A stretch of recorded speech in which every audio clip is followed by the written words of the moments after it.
حضور کے اہل بیت سے محبت کرنا اور حضور علیہ السلام کے اصحاب سے محبت کرنا، ان دونوں کا سبق دیا گیا ہے، ان دونوں کا درس دیا گیا ہے، اور ان کے آپس کے جو معاملات ہیں تو ان میں ہمیں کوئی حق نہیں پہنچتا کہ ہم کوئی ایسی بات کریں جس سے کسی کی کسر شان ہو اور کسی کی عظمت میں فرق آتا ہو۔ رسول کریم صلی اللہ علیہ وآلہ وسلم نے ارشاد فرمایا، احب اللہ لما یغزوکم من نعمہ، فرمایا اللہ سے محبت کرو، وہ تمہیں طرح طرح کی نعمتیں عطا کرتا ہے۔ وَأَحِبُّونِي بِحُبِّ اللَّهِ، اور میرے سے پیار کرو، میں تمہارے رب کا محبوب ہوں۔ وَأَحِبُّوا أَهْلَ بَيْتِي لِحُبِّي، اور میرے اہل بیت سے میری وجہ سے پیار کرو۔ سیدہ فاطمہ الزہرا سلام اللہ علیہا کے حوالے سے ذکر کرتے ہوئے ارشاد فرمایا، فاطمہ تو بدعۃ منی فمن اغضبها اغضبنی، فاطمہ میرے جگر کا ٹکڑا ہے، جس نے فاطمہ کو غضبناک کیا اس نے مجھے غضبناک کیا۔ تکلیف نہ دینا، اذیت نہ پہنچانا، تمہارا طرز زندگی، تمہارا لہجہ، تمہاری گفتگو، تمہارا انداز حیات ان کے لیے اذیت کا سامان نہ بنے، وہ میرے لیے اذیت کا سامان بنے گا۔ یہ ہیں سیدہ طیبہ طاہرہ سیدہ فاطمہ تو زہرا۔ اقبال کہتا ہے، رشتہ آئین حق زنجیر پاس فرمان جناب مصطفیٰ، ورنہ گرد تربتش گردید میں سجدہ برخا کے پاشید میں۔ فاطمہ جو کام تو نے کر دکھایا ہے، اگر شریعت کی زنجیریں میرے پاؤں میں نہ ہوتی اور تیرے بابا کا حکم کہ اللہ کے علاوہ کسی اور کو سجدہ جائز نہیں، یہ مجھے ملحوظ نہ ہوتا تو میں کعبے کا طواف کرنے کی بجائے تیری قبر کا طواف کرتا،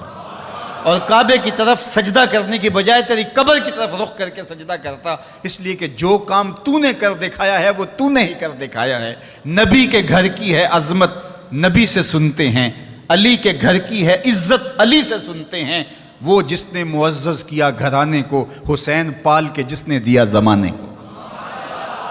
تو جس بھی زاویہ نظر سے دیکھو تو وہ انوکھی اور نرالی شان کی مالکہ ہیں۔ اللہ اکبر۔ حضرت ابو درداء رضی اللہ تعالیٰ عنہ فرماتے ہیں، کنت جالسا عند النبی صلی اللہ علیہ وآلہ وسلم، ہم حضور کی خدمت میں بیٹھے ہوئے تھے، ابو بکر رضی اللہ تعالیٰ عنہ یوں تشریف لائے کہ انہوں نے اپنی چادر کو ایک سمت سے پکڑا ہوا تھا۔ اب جب یہ آ رہے تھے تو حضور نے ارشاد فرمایا، یہ کسی سے بحث کر کے الجھ کے اس کا کوئی مسئلہ ہو گیا، یہ آ رہا ہے، تو کہا حضور میرا معاملہ یہ ہوا کہ حضرت عمر سے میری شکر رنجی ہو گئی اور میرے سے کوئی ایسی بات نکل گئی زبان سے کہ میں نے بعد میں سوچا کہ نہیں کہنی چاہیے تھی، میں نے معذرت کی لیکن انہوں نے میری معذرت قبول نہیں کی، تو میں وہاں سے اٹھا اور آپ کے پاس آ گیا۔ فقال یغفر اللہ لک یا ابا بکر ثلاثا، حضور نے فرمایا ابو بکر اللہ تجھے معاف کرے، یہ بات حضور نے 3 مرتبہ کہی۔ ثم ان عمر ندم، اچھا یہ تو کہہ کے حضور کی خدمت میں آ گئے، پھر حضرت عمر نے سوچا کہ ابو بکر ہیں اور جلیل القدر صحابی ہیں،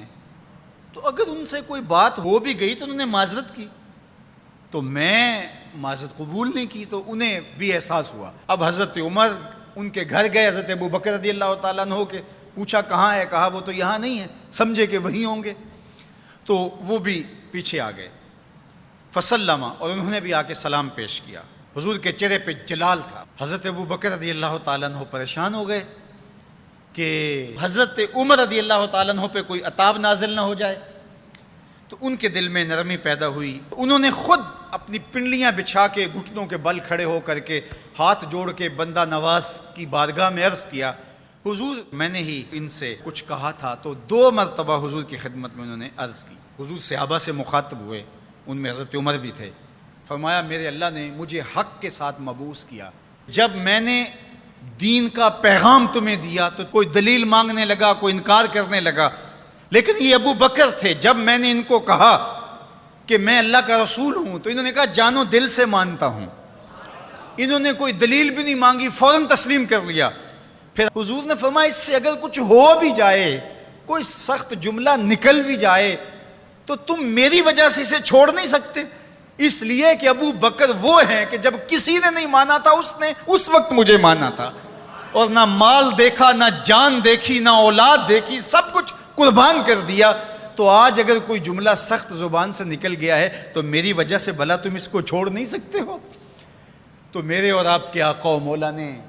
اہل بیت کے بارے میں بھی کہا کہ میری وجہ سے ان سے محبت کرو، اور اصحاب رسول کے حوالے سے بھی کہا کہ میری وجہ سے ان کے معاملوں سے صرف نظر کرو۔ تو صاحب کبھی بھی اپنے آپ کو ان ذوات اور ان ہستیوں کے مابین ہونے والے مشاجرات میں منصف بنا کر کے ترازو گاڑ کے نہ بیٹھ جانا، بلکہ دونوں کی عظمتوں کو سلام کرنا۔ ہم کہیں گے صحابہ آپ کو بھی ہمارا سلام، اہل بیت آپ کو بھی ہمارا سلام۔